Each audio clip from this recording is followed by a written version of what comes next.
Hello दोस्तों, आप सभी का स्वागत है हमारे इस वीडियो में। भारत में कब तक रहेगी शेख हसीना? बढ़ते वक्त के साथ खड़ा हो रहा है नया कूटनीतिक संकट।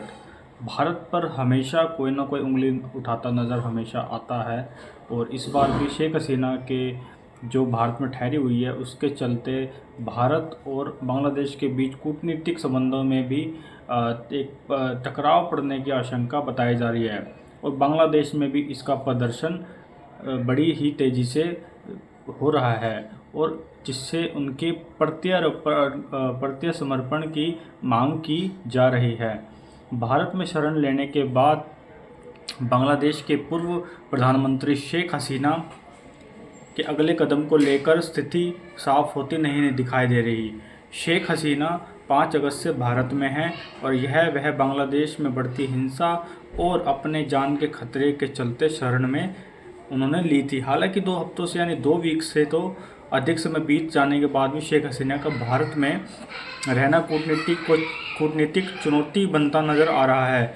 अब तक ब्रिटेन या किसी अन्य यूरोपीय देशों ने देश में शरण पाने में यह असफल रही थी और भारत ने ही शेख हसीना को अपने यहाँ शरण दी थी, जिससे दूसरे देशों को तो मिर्ची लगी साथ साथ बांग्लादेशों को भी ये मांग उठने लगे कि हमको शेख हसीना दोबारा वापस लौटाओ।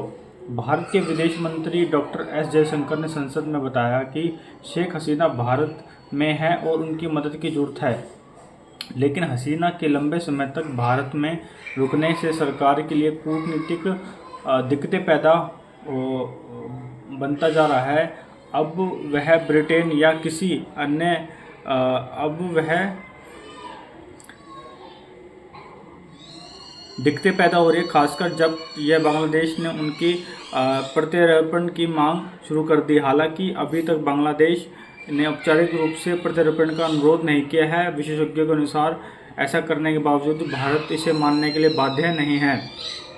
भारत में फिलहाल एक ऐसे नज़दीक मोड़ पर खड़ा है जहां अंतर्राष्ट्रीय कूटनीतिक संबंधों और हसीना के मानवीय हमलों के बीच संतुलन साधना पड़ रहा है। हसीना के भारत में रहने की सीमा फिलहाल तय नहीं है।